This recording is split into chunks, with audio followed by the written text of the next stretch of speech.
Welcome back to Overtime Fantasy, where we go beyond the whistle to bring you home a fantasy championship. I'm Mike Kinder. I'm here with Tyler Jeffries and Phil Carella. And Dan Hudgens is on scout team. Hi, Dan. Hitting the slopes. This is Dan's spot for nothing. So today we're going to talk about the AFC North and South. We're going to break down all the players in there that we think is draft worthy, fantasy relevant. We're also going to let you guys know to follow us on every platform that we have available. You know, follow us on Twitter, Facebook, Instagram. You know, go to our website, www.overtimefantasy.com, and you at the top right-hand corner of that website, there's a link to every single one of our social media. You know, and then if you scroll down a little bit, give us a little feedback. Give us a little feedback. Ask us any kind of questions. The draft is coming up. There's a lot of questions to be asked. Ask us questions. You know, that's what we're here for. So, with that being said, Thursday is right around the corner. How excited are you guys for NFL football to kind of be started? It's the Hall of Fame game, but are you guys ready for that? Yeah, I'm not really excited at all, to be honest with you. It's just football, guys. I mean, what are you so pumped up for? Seriously. I'm so excited to see guys like Drew Lock and Ito Smith and Hamilton. Oh, yeah, I'm so excited. Yeah, I normally with the Hall of Fame game, I make it to halftime, and I'm like, all right, I got to go to bed. Like, it's just... I'm super excited for football to start, and it's a good little taste. You get a little taste of football, but that's about it. That's all that you're getting is just that little small taste. There's something different about a day you wake up and there's football in the air, though. Oh yeah. I'm so excited. I'm counting down 2 days. Hall of Fame game. Gonna sit there and eat my popcorn. You look like a guy that eats popcorn while watching football. Y'all both look like y'all eat popcorn. But, so we're breaking down the AFC North, the AFC South, and I have the Bengals and the Titans. Tyler, who do you have? I got the Browns and Texans. And Phil? I don't know. I think I'm going to talk about the Steelers and some Colts or something like that. Some Colts. Some Colts. Just a few. Team. I mean, there's only a few of them to talk about, really. And then we're going to collectively break down the Jaguars and the Ravens because Dan bailed on us last minute. You know, we had to scrounge around, and we're going to team up on those ones. So, let's get to it. Let's go ahead and start breaking down the Ravens. All right, let's get to it. So here we go. We got the quarterback position, Lamar Jackson. Now, is this going to be, as far as draft worthy and fantasy worthy, is this somebody that will be targeted in your fantasy draft? No. But some people are drafting. His current ADP is in the 12th round, 7th pick. See, I don't think that's a bad option as long as you have another quarterback first. I was going to say, if you're running like a 2-quarterback league where you're basically getting a running back with Lamar Jackson, I mean, I don't see the problem with it. Yeah, I mean, he has the stats are there. They're going to be there for him. I mean, with the option run, he's bulked up apparently from Harbaugh says that he gained 10 pounds of muscle. That's good. It's kind of looking like he's ready to take on the bulk of the rushing game. We'll see what happens, but that's good as far as rushing and passing yards. So it's good to have both. Can he last a full season? We'll see. But as far as drafting him, I don't see a problem drafting him in the 12th round as long as you have a reliable backup quarterback or a starting quarterback and have Lamar Jackson as your backup. Yeah, me personally, I'm not touching him. He's not ever. I don't care if he's there in the 16th round. I'm not touching him. I don't like Lamar Jackson. He's a streamable option at best, in my opinion.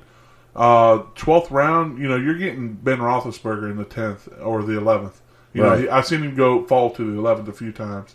So 12th round for Lamar Jackson is, that's just. I don't know. He's not on my radar for anything. Well, let's put somebody like this then. Somebody who will be on your radar is a running back, and that's Mark Ingram. Absolutely. Correct? Yes. Now, their running game is going to be their vocal point, I think, this year anyway. So it's going to be Mark Ingram. You got Gus Edwards. You have Justice Hill.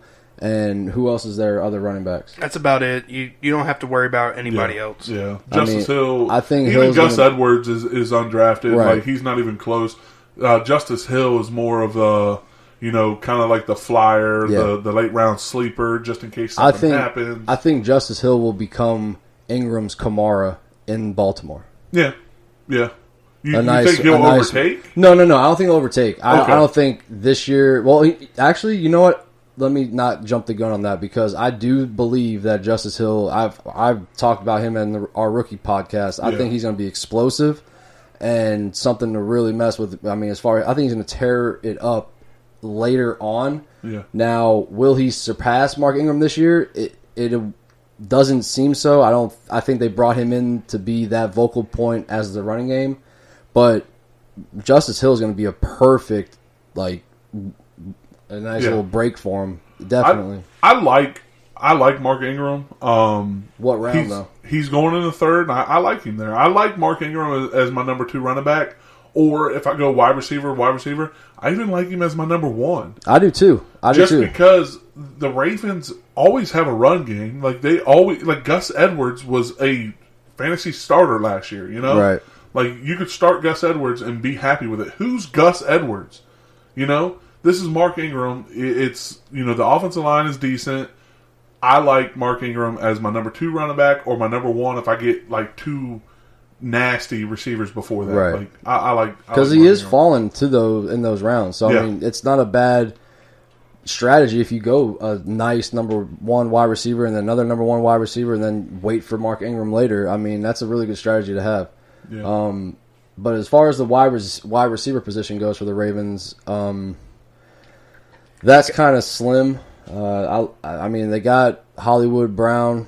He's a burner. He's a home run threat, but he's a rookie and he's tiny.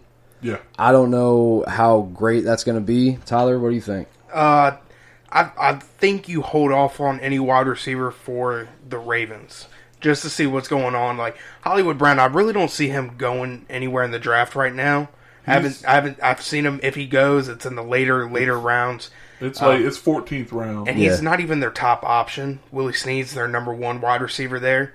So, and I don't like him either. And that's kind of scary, man. I mean, Willie Snead being your number 1 wide receiver. Yeah, that's really saying that the run game is going to dominate in my book. And to be honest, it's Lamar Jackson. He's not there to throw the ball, really. It's just. I don't know. I got something against Lamar Jackson. I don't know what it is. I like him as a person, but I just don't like him on the football field. He puts the ball on the ground too much for me. But I do like that they got wide receivers there that are short, route runners. They don't have the guys that need to go downfield to be explosive anymore. Like John Brown was a guy that needed to go downfield. He was going to kill you with his speed. Lamar Jackson was not going to throw him the ball that deep. He's not accurate, as most quarterbacks in the league. But a guy like Hollywood Brown were quick slants. Willie Snead, quick slants. We saw that in New Orleans. And Seth Roberts, when he played in Oakland, was the short game guy too. So, well, there is one guy that you might want to keep your eyes on. That's wide receiver Miles Boykin right now. He's apparently blowing it up in camp, and everybody's really excited about him. He's the rookie out of Notre Dame. We talked about him on our rookie podcast. If you want to go back and take a listen to that. But he's a guy that we talked about who can be explosive. He's a physical wide receiver. He could potentially turn into maybe their number 1 wide receiver by the end of the year, just because of how slim the Ravens are at that position. Yeah. But he is turning some heads, and he's making a lot of noise right now in the on all the breaking news and stuff like that. So I think they're really happy with him. Yeah, and then tight end you got Mark Andrews, Hayden Hurst, and Nick Boyle, so they're really not draftable. Yeah, so they're like a streamer pickup. So moving on from that, that's basically the Ravens in a nutshell right there. Yeah. So moving on, Phil. Yes, hi. The Pittsburgh Steelers. What do you have to say about them?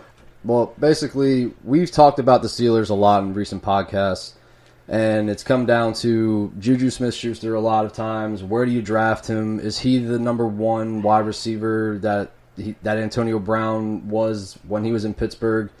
Can he be that guy? We've went through that, all that. Regardless of what you think of him and what you actually believe he'll do this year, you can't deny that he's a number 1 wide receiver for the Pittsburgh Steelers right now. So, as far as drafting him, what would be your strategy? I mean, if I have... Well, we talked about going wide receiver, And if you pick up in the first round DeAndre Hopkins or Devontae Adams, and then come around in the second and pick up Juju Smith-Schuster, to me that's a good, solid depth at wide receiver. Yeah. I mean, where do you think? So I'm usually running back, wide receiver. Sometimes I go running back. But this draft, I've been doing a lot of wide receivers, and being able to get a guy like DeAndre Hopkins, Juju, and then the third getting Chris Carson and Josh Jacobs in the fourth. Mm-hmm. I love that squad. I mean, you got 2 number 1 guys at wide receiver, and you would still be able to get 2 guys at running back that are, spectacular. So I like Juju more as my second wide receiver more than my first. But even if I went Christian McCaffrey and then got Juju, I mean, I'm not going to hate about it. Like you said, he is a number 1 wide receiver for an explosive offense. Yeah, right. But Juju is going so early that I don't think he's going to come back to you in the second round. He's going 2-6. Well, he's going That's his in the ADP. second. I mean, well, he might fall. If you're lucky to get him in the second round, I think that's where he belongs in the second round. Yeah. So moving on from Juju, because we've talked about him so much in recent podcasts, let's touch on Ben Roethlisberger a little bit. I said in recent podcasts that I think his stats will go down from last year. Will he produce that many yards? I don't think it's possible without Antonio Brown, but I think he'll still be a good, reliable option at quarterback in the 10th, 11th round. Yeah. I mean, that's what he's going to do. He's puts up solid numbers every year. I mean, he's a guy you can count on. Just I wouldn't overshoot for him. I wouldn't go and jump on him like Andrew Luck or Aaron Rodgers or anything like that in like the 4th, 5th round, which is where I'm seeing them go, which is kind of early to me. But I wouldn't jump on Big Ben at that point. Yeah, I agree with that. So moving on a little bit to the running back position, who James Conner is actually jumping up in my rankings because of all the things that are happening with Melvin Gordon, Ezekiel Elliott, Todd Gurley. He's now in my top 6. He's there. So I believe that's where you draft him. You draft him in the first round. I think they're going to be a run-heavy offense more this year than last year. And on top of that, he ran a lot of routes last year. He was on the field for a lot of third downs, and he didn't come off the field. So you also have him in the pass game. So to me, that's what you want in the first round running back. So yeah. I was actually talking to Jay. Shout out Jay Hudgens. Oh, okay. I was talking to him today at work, and we were talking a lot about James Conner and so if it come down to it, James Conner or Joe Mixon, who you picking? At this moment, I'm going to go Conner. Yeah. Just because I think the Pittsburgh Steelers offensive line is better, and James Conner can actually do more with that. Yep. Not saying anything from Joe Mixon, because I think Joe Mixon's going to go right after James Conner. But I feel like they're going to get the same amount of volume, but I think Conner's got the better offensive line, and there's a little more weapons there to kind of open up the box a little bit for Conner. Yeah, because the Bengals wide receiver group is it's bad right now. You got John Ross, who's fast but is always hurt. You got AJ Green, who is a great wide receiver, always hurt. But we'll get into that a little bit. Spoiler alert. Yeah. Sorry. But yeah. Like, I don't think you go wrong with either one of those. But I agree with you. I'm on the Conner train a little bit more. So let's go ahead and talk about 2 wide receivers that I think are going to step up in the absence of Antonio Brown. One of them, who I will be targeting later in the draft, is Dante Moncrief. I think he's he's had the best quarterback he had playing for him or throwing the ball last year was Andrew Luck. Before that, it was like Blake Bortles and all these bad quarterbacks throwing him the ball. He finally has a solid option in Big Ben. And with that style of offense, he's still young enough to make things happen. He's explosive. If he stays healthy, because he just got an injury a little bit ago in training camp, he's a guy that can definitely put up some numbers for you in fantasy. And the other guy is James Washington, who's battling for the 3rd string spot right now, but I think he'll win that and be in the slot. I don't know if he's draft worthy yet. I don't know where he's going in the draft, but there could be some better options there depending on, if he's in the starting role or not. And other than that, it's just the tight end comes down to Vance McDonald. We all seen what he can do. He's big, physical. I mean, he put some guy from my team in the grave, RIP. Basically, he's being drafted late in the 10th round. I think that's a good spot for him. So, yeah, that basically breaks down the Pittsburgh Steelers. You want to hear something really crazy? So, of course. Dante Moncrief's his ADP's 144, and he's going to be the second, wide receiver there. Yeah. James Washington's ADP's 116. Yeah, see, I thought Washington was going before Moncrief. I like Moncrief better than Washington. I love where Moncrief is going as well because he's going late. You can pick him up in the 14th, 15th round sometimes, and I think that's a steal. A lot of people forget that he has been a number 2 wide receiver on a team before, and he's had very good numbers and put up very good fantasy numbers. And with Big Ben there throwing him the ball, he's a deep threat target. Yeah. And I really like Dante Moncrief that late. And we all know what number 2s in Pittsburgh can do. Yeah. Just saying. So if all that attention's on Juju Smith-Schuster, hello, Dante Moncrief. So is that all you have for the Steelers? That's all I got, man. All right. That was a lot. Oh, man, I got the Cleveland Browns. Oh, and Believe land. Who would have thought that Cleveland has so much hype, with them going into an offseason? So I would. But Cleveland, Baker Mayfield, they finally got their quarterback. He finished last year with 3,725 yards, 27 touchdowns, and 14 picks as a rookie. And now you're adding Odell Beckham. And a second year in that system with Freddie Kitchens' offensive game plan, that's the only thing that has not changed, which is good for a quarterback that was a rookie and now second year. You have Odell, Jarvis.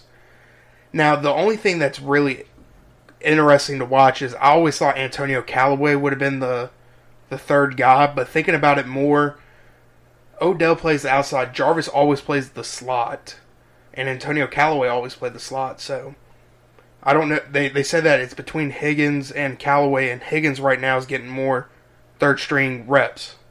So that's something to look out for, especially like in dynasty leagues. Like I'm a Antonio Callaway dynasty owner, so Nick Chubb, on 192 carries, had 996 yards. He wasn't even the starter in the beginning of the season. And I know me and Kinder have battled back and forth talking about, Nick Chubb and Carlos Hyde. But to finish 4 yards shy of 1,000 yards and 8 touchdowns, he averaged 5.18 yards a carry. That's solid. That's very solid. Now you bring Kareem Hunt, who's suspended for 8 games. There's no guarantee that he's going to be there after 8 games. The Browns have come out and said that the future lies in his hands. We're going to try to keep him on the team. So he had 181 carries last year. He had 824 yards, 7 touchdowns. Had 4.55 yards a carry. So Nick Chubb edged him out a little bit with the yards per carry. I really like Nick Chubb this year. And the only reason I don't like his ADP, because he's going so early in the second round, is because I don't know what's going to go on with Kareem Hunt. And after 8 games, you're talking about going into the playoffs. And your number 1 running back might not even be the number 1 running back on the field. I don't like that. Well, the only thing bad about this whole, all these weapons on one team, it's like, what mouth are you going to feed? Yeah. How are they all going to gel? Are they all going to start getting all butthurt when they don't get the ball? Yeah. You know what I'm saying? Nick Chubb isn't that way. I'm not going to say because he's split carries at Georgia with Sony Michel, and he's been that role guy.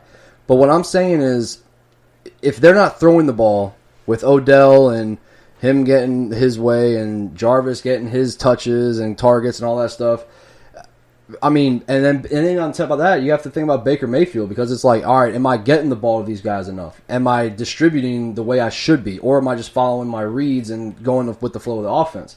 And the other thing is, we don't even know what the flow of the offense is going to be yet. Yeah. They have all these weapons, David Njoku, and all the wide receiving core. It's a great bunch of guys. It's an all-star caliber team. Yeah. But with Nick Chubb there, it's like, there's only one ball and there's so many other mouths to feed. It's kind of, to me, it's a little timid to jump on Nick Chubb that early. Yeah. Because there's so many question marks. Yeah, that's my only question with him. It's not his talent. He put up the numbers last year with not even starting, and almost finishing with 1,000 yards. Like the numbers are there, and I understand why he's getting drafted so early. But you're going to tell me you're going to take somebody so early, and he doesn't even have a chance to be in a starter when playoffs come, and playoffs is the most important thing in fantasy football. Yeah. I mean, you have to have everybody performing, and I don't want that risk there when you got guys like James Conner, Joe Mixon, guys that you know are going to be, as long as they're healthy, you know, they're going to be starting. They're going to be on the field. Yeah. So, and like you said, it comes down to Kareem Hunt coming back scary into the playoffs. yeah. So, you know, Baker Mayfield's getting drafted in about the 6th round. That's a little high for him. I understand what the hype is around. I mean, you got all these wide receivers. You got a decent tight end. I mean, you have the running back. I mean, and you have basically the same offensive line, except for Kevin Zeitler's not there. They traded him to the Giants. So, I understand why he's getting drafted. I mean, you put those type of talent on a guy that's like, you know, has all the hype around him, like Deshaun Watson, Aaron Rodgers, Andrew Luck. They're getting drafted in the 2nd round. And nobody's even going to even bat an eye at that. Yeah. Right. But since Baker, I mean, he broke the record for rookie. Yeah. I mean, like, he was a good quarterback last year, and I'm expecting big things from him. If you pick him in the 6th round, I'm not going to judge you for it because I understand where you're coming from. But it's a little high for me, personally, just because, like you said, you don't know the flow of the offense. Nick Chubb, a little high for me in the 2nd round. Odell. Draft him. He's already working, like, the routes that he has in training camp with Baker, those are insane clips. Jarvis is another guy. After that, I don't think any wide receiver is draftable. I don't think Antonio Callaway is draftable. I don't think Rashard Higgins is draftable until you know more about who's going to be that 3rd guy. And I think both of them will see the field. Yeah. I think somebody like Antonio Callaway is great for best ball. Yes. Yeah. Because he's going to have, like you said, it's not that he's not going to have good games. He's just hard to draft right now because you don't know what they're going to do with him. Yeah. Is he going to have the 3rd spot? I know he's battling for it right now with Higgins. Yeah. But, you know, is that enough volume behind those top 2 guys to make it draft worthy? But I'll tell you what, another thing is, I'm amazed at how far down Jarvis Landry's being drafted. Yeah. That's the value right there. It's like people are forgetting that he is like one of the, like a PPR nightmare. He destroys that whole setup. It's like I just don't understand how other wide receivers that don't even compare to his skills are being drafted before him. Is it just because Odell is there and all that, or is it just because they think that Jarvis Landry is not going to get any touches? So I'm on the boat that Jarvis Landry is a guy that you need to draft because he was the number 1 option there last year. He got double teamed. And, I mean, you saw a slight tick. Like you said, he's a PPR monster. Yeah. He usually finishes with around 100 receptions, and that's ridiculous. Last year, he only had 81 because he was getting double-teamed. And that's why Antonio Callaway blew up. That's why Higgins blew up. And he still finished with 976 yards. Just shy of 1,000 yards, and he had 4 touchdowns. With Odell being there, taking that cover, you cannot double-team Jarvis now. You're going to see him wide open. I think he's going to be back how he was with Miami literally 2 years ago when he had 112 receptions and almost 1,000 yards. Yeah. So Jarvis in that late of a round, when you're talking about round 7, round 8. Yeah, that's a steal of a pick. Of a pick. If anything, it's just going to open up more doors for him and make things a little bit easier. Yeah. So and then the tight end, I'll just touch on him real quick. David Njoku. He said he wants to have 30 touchdowns. It's not going to happen. But I mean, last year, you know, there was no Odell on the team. You only had 639 yards, 4 touchdowns. So he's probably going to be around 600 yards, 4 touchdowns again. I think that's where he'll probably stand. That's a doable tight end in this league. So, you know, getting him in rounds 10, I couldn't hate on that. But that's the Cleveland Browns. All right. That very well said. I agree with about 98% of what you said. All right, so moving on, I have the Cincinnati Bengals. The Bengals. Best team in Ohio. oh, snap. Shots fired. That's not right.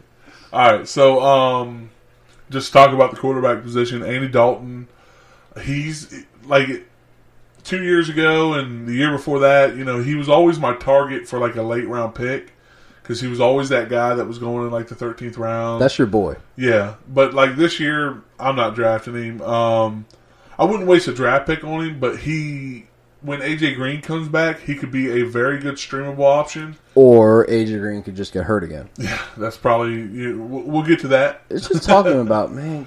I'm just really depressed about it because he's such a good talent. Yeah, but yeah, so don't Proceed. waste a draft pick on Andy Dalton.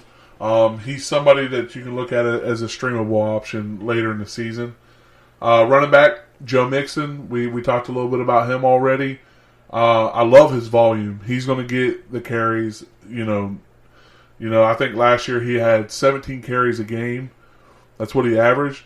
But you got to understand that he had some injuries that he was playing through an injury. Yeah. So he's not getting the volume that he would have gotten.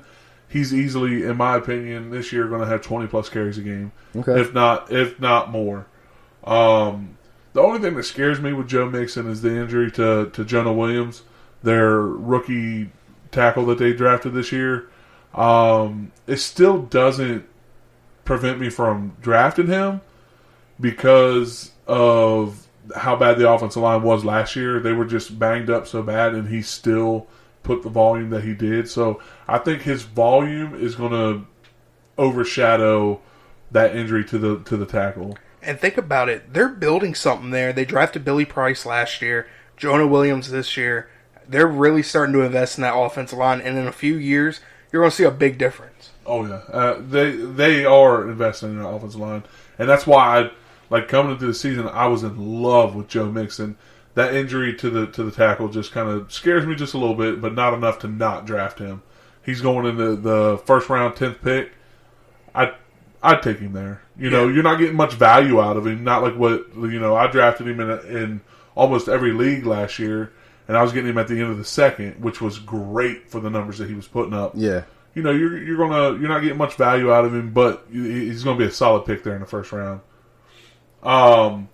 Giovanni Bernard, it basically just going to be a handcuff for Mixon owners. That's all you're going to get with Giovanni. He's going basically undrafted. He's going in the 15th round.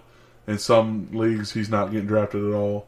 So if you have Mixon, Giovanni Bernard, we know if anything happens to Mixon, Bernard's going to be the bell cow. So, he's just a good handcuff. AJ Green, he had surgery today, I believe. I don't know if it was today or yesterday. But they're talking about now, they're kind of hinting around what I was saying 2 days ago, that, he's going to miss a couple weeks. I think he's going to miss at least 4 weeks. That's my opinion. He's very fragile. I don't see him missing any less than 4 games. That's going to drop him. To me, I'm not drafting AJ Green outside of the 5th round. What do you guys feel about that? I've always, the last few years, I've just kind of stayed away from him, man. Because it's just, and I hate to say it because I enjoy watching him game. His game is really good. He's a rare talent in this league. When he was in his first couple of years, he was explosive. He was fun to watch. It's just I just been staying clear of him because he's always hurt. He's always getting injury, man. So it's just I don't know. I will go somebody else before AJ Green. Yeah. Which sucks because I think Kinder and I were very high on AJ Green this year. Yep. We're talking about. You're getting him in the 3rd round. This guy's going to be wide receiver 1. Yeah. I mean, he gets hurt again. I was hoping that he was, healthy enough, put enough rest last year. He would have been fine this year, but this kind of makes me want to back off of him a little bit. So, yeah, especially, you don't know how long it's going to linger. He's at least missing 4 games in my opinion, and he's just a phenomenal talent, man. Like if he were to drop into the 5th round and you pick him up there, and all he does is miss 4 games or less, that's a steal. But he's not going to drop that far. He's currently going in the 3rd round, towards the back half of the 3rd round. I can see him dropping to the 4th round a little bit with this injury. Don't draft him. Yeah, I wouldn't say don't draft him. If you do, be sure to have at least 2 wide receivers on your team already. Yes. If you do the wide receiver back-to-back pick strategy, and he's still available in the 5th, I think that's a good strategy. I think that's a good pickup. Yeah. I would say don't draft him just because I mean, Tyler Boyd's going to be there. I mean, AJ Green's already been hurt. He comes back. It's going to be a nagging injury. He can get re-injured very easily. So, moving on to talk about Tyler Boyd, he's going in the 6th round. I like Tyler Boyd. I was looking at his stats from last year. AJ Green played for the first 8 games last year, and Tyler Boyd's numbers weren't bad, but they were way up here, way down here. Like it was a typical boomer bust. Like he had big numbers, like 20 points, and and then AJ Green goes out, and then those big numbers shrunk, but those little numbers rose. So his floor was much higher. And his ceiling was much lower. Not much lower, but it was lower. So I think he's more consistent as a number 1, but I think he's got the chance for big games as a number 2. I like Tyler Boyd. I like him in the 6th round. He's a target. He's somebody I want to be looking at, especially if anything lasts longer on the AJ Green injury. Yeah. John Ross is going undrafted. The only thing I would do is just keep an eye on John Ross if Green is out for a period of time. But really, even then, he's kind of maybe somebody you can pick up off of waivers. I wouldn't waste a draft pick on John Ross. Tyler Eifert, undrafted, and CJ Uzama. They're both going undrafted. The thing with Tyler Eifert, he wouldn't be bad pickup if he was your number 2 tight end. Like, if you're going to draft 2 tight ends, taking a flyer on someone like Eifert or like Jordan Reed it would be good because when they play, they put up solid numbers. Yeah. They're just the exact same person. That's like the perfect... Yeah, that's a great way to look at it. I wouldn't take Eifert as your number 1, but like I said, if you're going to draft 2 tight ends, Eifert would be a good one. And Uzama is only going to be streamable if anything ever happens to Eifert. So you might want to pick him up. I was going to say, you might want to pick him up. But that wraps up the Bengals for me. I think they're going to finish last in the division. They're going to be playing from behind, so a lot of passing. Andy Dalton could be a sneaky mid-season pickup. All right, that sounds good. I agree with everything you said, actually. So 100%? 100%. Oh, man. I think you're crazy. All right, so moving on, we're going to talk, we're going to take Dan's team and the Jacksonville Jaguars in the AFC South. We're going to break that down as a team, as a group here, and start with Nick Foles. What do you think, Phil? You're the quarterback. I'm the quarterback. All right, got the quarterback here. He's going almost undrafted, 15th which round. Which is probably where he should be. Yep. I think that he's one of those quarterbacks that you're kind of hoping for to not be drafted until the late rounds because of the strategy. Just gain the depth of wide receivers and all the other positions that you can, and then hope to have a quarterback like Nick Foles just hanging out back there in the 15th, 14th round to pick up. I think he's going to be a decent quarterback to own if you have a solid team. If you have a nice core team that will put up, that you're not banking on your quarterback to have 30 points a game with, Nick Foles is a good streaming option to have. I think he will definitely open it up more than Blake Bortles. That's a guarantee. He's already having really good connections with D.D. Westbrook, who, how I feel about D.D. Westbrook. I think he's, an awesome fantasy option. But yeah, I think that's a pretty good spot for him. It's in either later rounds or not drafted. All right. So real fast, like you said, you're just going wide receiver, running back. You picked up a tight end at some point. You're down there and you're looking at, let's say, Mitch Trubisky in the what's he going? He's going 11th. Yeah. 11th. I get him in the 14th. I'm seeing him late. Okay. Yeah. Okay. So do you prefer Trubisky over Nick Foles? Right now, I do, absolutely, because this is... Yeah. That's what I figured that, but I also thought Trubisky was going closer to the 11th, 12th round. Yeah, right now I'm seeing quarterbacks undrafted like Matt Stafford, Derek Carr, and all that stuff. So would you take... I actually like Derek Carr over both of those, but Nick Foles is an interesting quarterback this year as far as being down there in Jacksonville. So I would say... if you don't draft him, just pick him up later. Stash him on your team and he'd be a see good what happens. stream. Yeah, absolutely. All right. I don't like it. You don't like him? No, I don't like him. Yeah. All right, so moving on to talk about my favorite fantasy football position is Tight end. the offensive line. No. Leonard Fournette is going in the third round. Third pick of the third round as of right now. As your number 2 running back, how do you feel about that? I actually like him as a number 1 running back. That's what I was. Okay, that's he kind of reminds me of who did we just talk about earlier? Joe Mixon. No. Somebody that you Mark, were... Mark Ingram. Okay. We were talking about Mark Ingram, how, I kind of put Leonard Fournette, they're going close to each other. They're both going in the third round. I think Leonard Fournette's squeaking into the second for the most part. Yeah. But and it's all because of his injuries. I mean, yeah. And we've said it in recent podcasts. I think the addition to Nick Foles is going to open up that offense a little bit more for him, for Leonard Fournette. So if he can stay healthy, like we talked about earlier, he's going to be a number 1 running back in the league. Yeah. I mean, he's a sick talent. He'll be a top 12 for sure. Yeah. Yeah, I mean, I'm saying he's a RB1. Yeah. That's what I was just clarifying it for people that don't know what you're talking about. Cool. I knew what you were talking about. You did. We're on the same page here. We're on it. Just Chapter trying to get 1. the listeners on the same page. Listen up. Yeah, I love where he's going in the third round. If he falls to the third and I'm there, I'm taking him like pretty much 100% of the time. Okay. I'm probably taking him at the end of the second round. Just if I go running back, could Alvin Kamara and Leonard Fournette on the same team, Christian McCaffrey and Leonard Fournette, that's nasty, man. And then you can come back around in the third round and get a solid like T.Y. Hilton or someone. Or you did before, you go wide receiver, and then have Leonard Fournette as your RB1. Yeah, which is not a bad option. Yeah, that's not bad either. Yeah, I like them. I like both options there. Tyler, what you got, man? Man, you're over there like itching your fingers, like trying to talk and stuff. We keep cutting you off. I like Leonard Fournette a lot this year. I'm not a big fan of Nick Foles.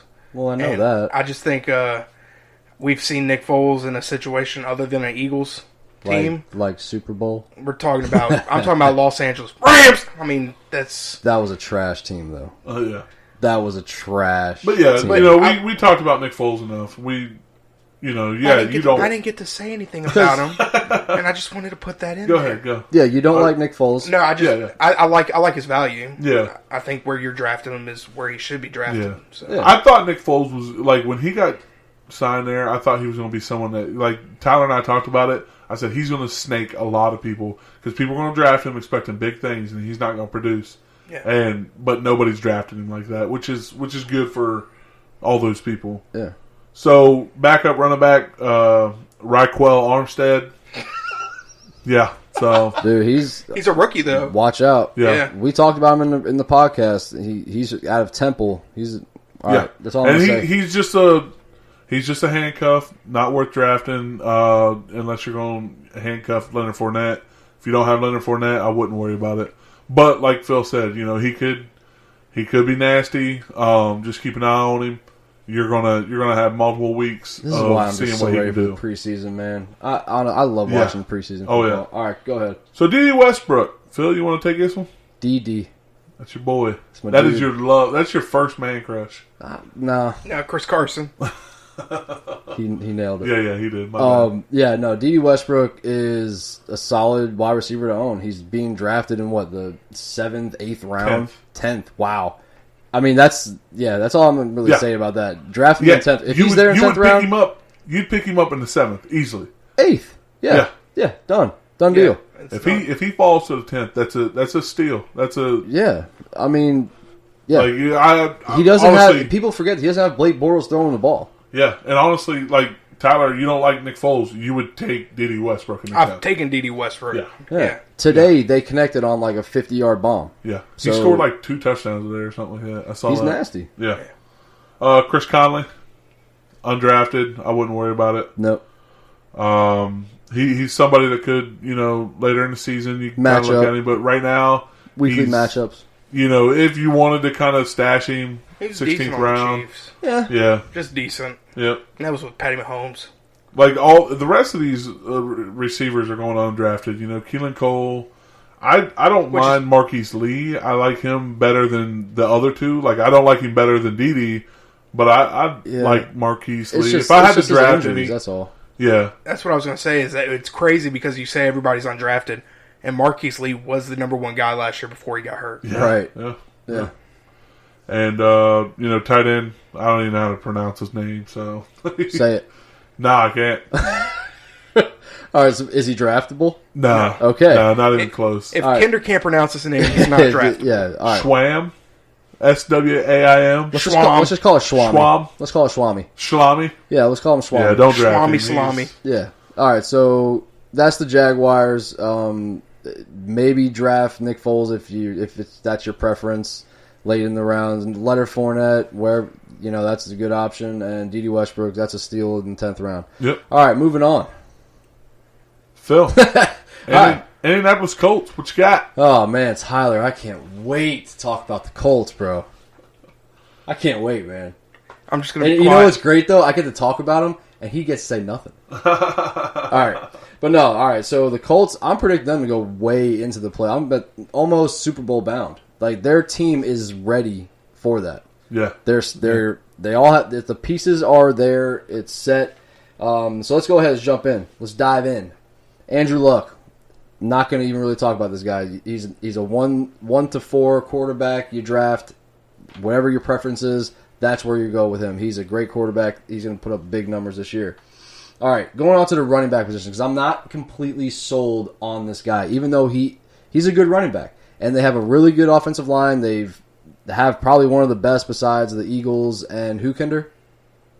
Besides the Eagles' offensive line, it's Falcons. The Falcons, right? Yeah, Falcons, okay, so I think they're in the top 3 of offensive line. So he has a good blocking core there for him. He's being Marlon Mack. His ADP is 25.7, so early 3rd round. I think I think the 3rd round is a good spot for him because I think he's a decent fantasy owner running back to have as an RB1, but he's going before guys like Leonard Fournette and Aaron Jones and Devontae Freeman and Kerryon Johnson. I would rather have all of them over Mac. Like, I don't know about Aaron Jones though. I don't think Aaron Jones. Yeah. I like Marlon Mack before that, but I'm feeling that same way because it's not only is the running game kind of. I mean, he had 900 yards rushing last year. All right, he had just under 200 carries. On a year where they didn't really figure him out Right. until the end of the season And either. I just feel like they don't know what they want to do with him. They have a lot of other options at wide receiver too, so I just don't know what their situation is in the run game. They have Naheem Hines, he's a speedster, And Jordan Wilkins. right? And then on top of that, they just get what's his name? Spencer Ware. Spencer Ware. Thank you, Tyler. So Tyler's and he's going to be itching battling. over Tyler wants to talk so bad. Oh, it's so bad.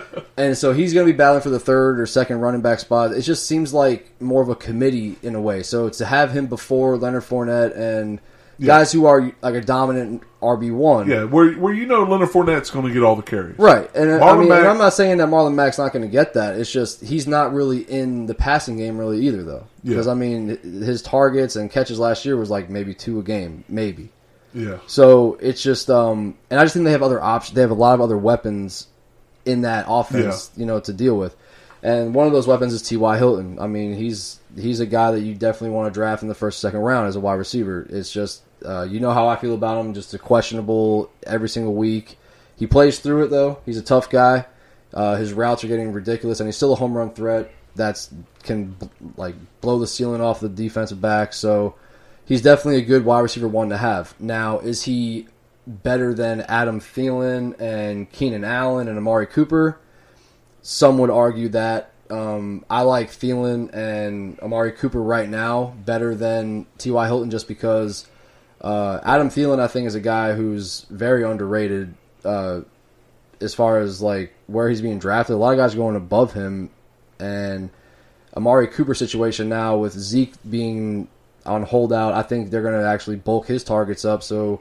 But T.Y. Hilton's right there for me, so that's going to be a great wide receiver 1 to have. On top of that, you got guys like Devin Funchess, who he's average, but he's a good wide receiver 2 to have to be in as your depth. And then you got guys like Deion Kane, who's I'm actually looking forward to. Now you said, hold on one second. You Go said ahead. Devin Funchess would be. I just want to clear this up. He'd be good to have as a wide receiver 2 or 3. Let's put it that way on your team. I think it would be more. He's a good more wide of a receiver 3. 2 for the Colts. Let's put it that way. Yes, that's what I thought you were trying to talk about. But Deion Kane, going back to that, I mean, he had a knee injury early in preseason last year. This guy from Clemson, he's a beast. I mean, he showed out in college. I'm really looking forward to see what he's going to do. I just hope he stays healthy, because if he does stay healthy, he's going to be pushing Devin Funchess for a roster spot, for that number 1 spot, or 2 spot, sorry. And then there's the burner, Paris Campbell. I'm really looking forward to him too. So you have a lot of weapons. So with Marlon Mack, being your number 1 pick over those guys, when you have a wide receiver core like the Colts have, it might not be in your best interest to draft him before those guys. But he's definitely a good RB1 to have on your team. Yeah. And then that's the tight end position, man. Like, I just can't figure out the Colts with the tight ends, man, because they do a lot of tight end sets. Eric Ebron, how many touchdowns did he say he's going to have? Oh, he said he wanted to have 14. He had 13 last year. Right, he had 13 touchdowns last year. That's not 30. That's definitely not 30. It's not 30. And the Joku, he's going out there. But he's on something. Yeah, he's on something. He's on that dog pound stuff. But anyways, I like Ebron where he's being drafted at. I mean, I think you can get him. If you can get him that late, I think that's a good tight end to have, because that way you can build your core up and you get a solid tight end. I just think that we've talked about it in early podcasts. It's kind of like you were just waiting for the touchdown. You know what I'm saying? It's like, all right, man, he's getting all these targets, but where's the touchdown? Yeah. And it's like, if he got the touchdown, thank you, because that's basically all he did that game. And if he didn't get a touchdown, that means he got like 100 yards receiving. Yeah. But I just feel that the tight end is the only spot on the team right now that is kind of difficult for me to figure out. But I know Eric Ebron is going to be that number 1 red zone guy. Yep. So that basically breaks down the Colts for me. Tyler, what about you, buddy? Did I do a good job? Yeah, you did pretty good. Thanks, man. You did a good job? Yeah, he did pretty good. Tyler, to just keep his mouth shut. I know, it had to be so difficult. During any kind of Indianapolis Colts talk. I know. It's just so impressive, because You did a great job, man. He was over there. Yeah, I wish I would have filmed this one, because he was just over there ready to just. I know. And when you hesitated for a second on Spencer Ware, he's like, Spencer Ware. He was just itching to talk. Bro, when you told me I had an Indianapolis Colts to talk about, I was like, no. I was like, Tyler's gonna give me this face the whole time. It's gonna be like a simple nod face or like an up and down face. Like, yeah, okay, yeah, good. No, I agree with everything you said. I actually did not agree with the Devin Funchess signing. I love Deion Kane. He only had 1 injury, and that was the ACL last year, and it was a freak injury in the preseason game. And if he stays healthy, I think him, Paris Campbell, and T.Y. Hilton's going to be a nasty combo in the league, but it never hurts to have that depth. And he only signed a 1-year contract, so. All right, so moving on, the Houston Texans. What do you got for them? All right, so on to the Indianapolis Colts. I'm joking. So, Houston. Well, I'm not done. I like the Colts. So, the Houston Texans, Deshaun Watson.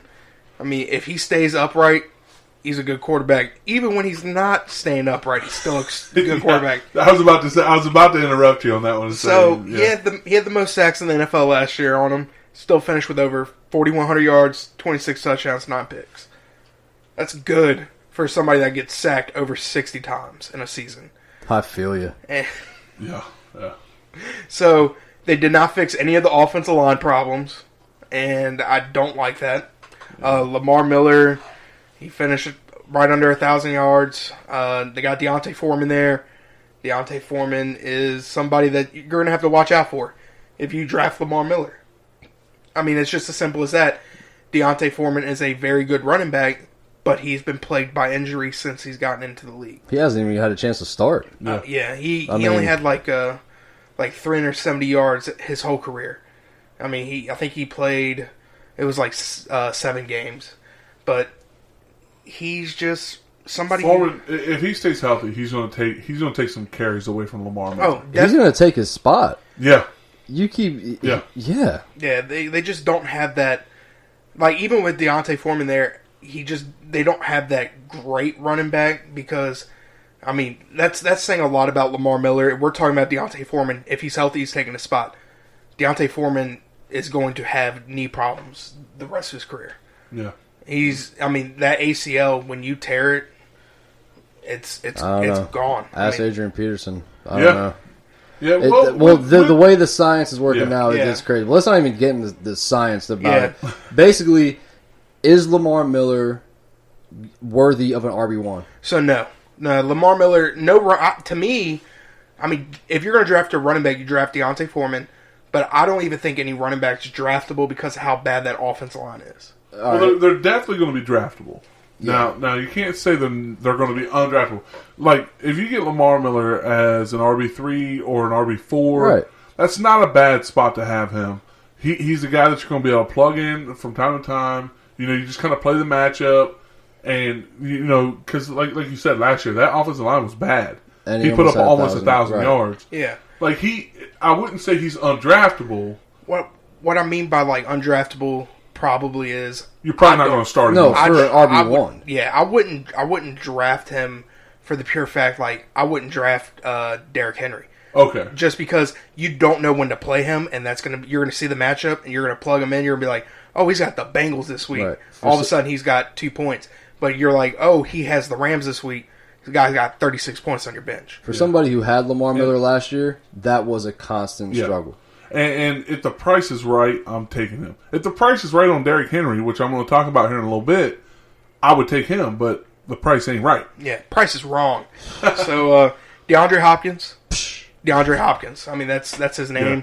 That's all you need to know. Draft him at the number 1 wide receiver. He's draftable in the first round. Will Fuller. Will Fuller is somebody that started 7 games last year and had over 500 yards and 4 touchdowns. Yeah. If he's healthy, you draft. I mean, like you. That connection with him and Deshaun Watson is awesome, man. Well, like it's looking at all the film and like some of the highlights. I mean, the reason he gets all these catches is because DeAndre Hopkins is constantly double teamed, triple teamed, quadruple teamed, and Will Fuller's just over there. He's got the worst corner, sometimes a linebacker on him, and he's just running straight down the field, and he's catching a streak. Oh, yeah. So, Will Fuller, he's draftable. I don't know how long. He's not had a full season. He's not played in a full season his whole career. But when he's out there, I mean, he's a guy that is definitely a flex starter. He's a number 2 wide receiver starter, too. So, their tight end is Jordan Thomas, and I just found that out because I Googled him. And when I Googled him, he wasn't even the best Jordan Thomas out there. The third string safety for the Eagles popped up. So don't draft him. He only had 215 yards last year and 4 touchdowns. All right, so the people who are draftable for the Texans are Deshaun Watson, Lamar Miller, Deontay Foreman, DeAndre Hopkins, and Will Fuller. Yeah. Kiki QT, maybe a late round flyer. Like a flyer. So. Yeah. But other than that, that's it. You always have to have that one guy that's like, all right, look, this dude is like way off the draft board, but this guy's got potential. You always have to have that one guy where you're like, you know what, I'm just doing it. Boom. See, and that's where I go with rookies, though. Yeah. I don't do it with players that are already like established. I see what you're saying. Yeah. All right, continue. So moving on, I have the Tennessee Titans. Once again, I think this team's going to finish last in the division. Marcus Mariota is the quarterback. He's going undrafted. In my opinion, he is undraftable. Ryan Tannehill's the backup, so that could push him a little bit. Just as like a heads up there. He's got a little competition behind him now, so that could push him to do better. Last year, he was barely a quarterback 2. If you were in a 2 quarterback league, he finished as the 24th quarterback. He had a few games, where he did good. He didn't do great. He didn't do outstanding. He had a few, good games mixed in with some of the worst games I've seen in a quarterback. You know how mediocre of a quarterback you have to be to have Ryan Tannehill, giving you that extra competition push. Yeah. And it's true. But, back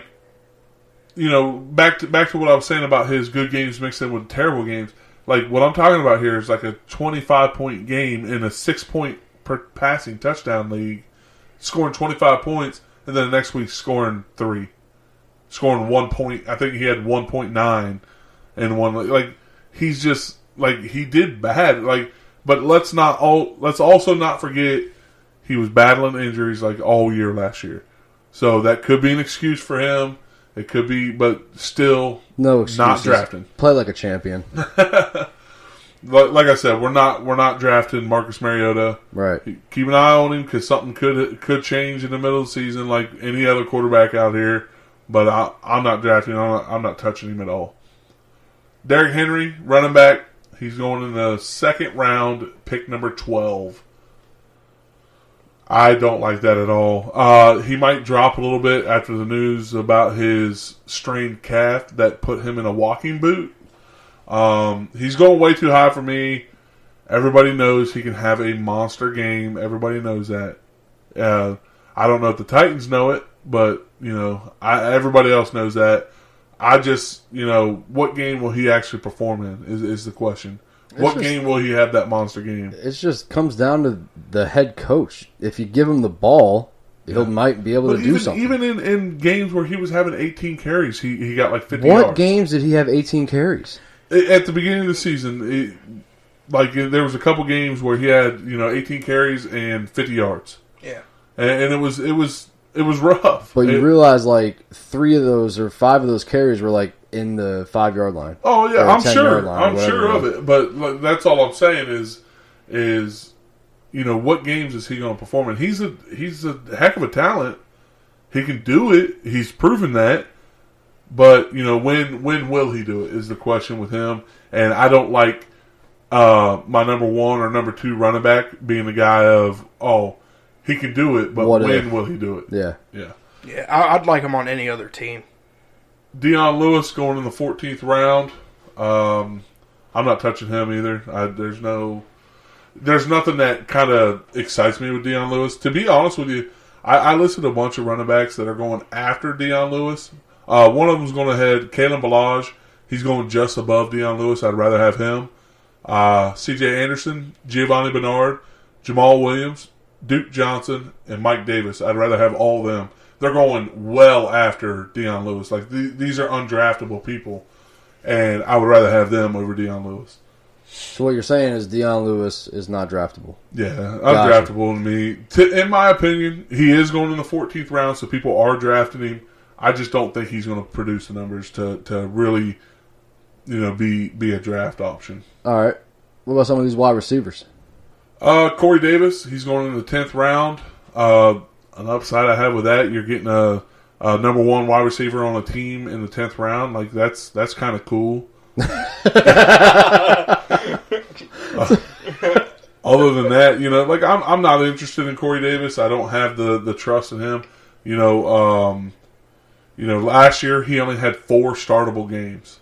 Like out of all the games he played, he had 4 startable games, and now there was nobody else there to throw to. Yeah. Now you're putting in A.J. Brown and help me out here, Phil. Adam Humphries. My guy.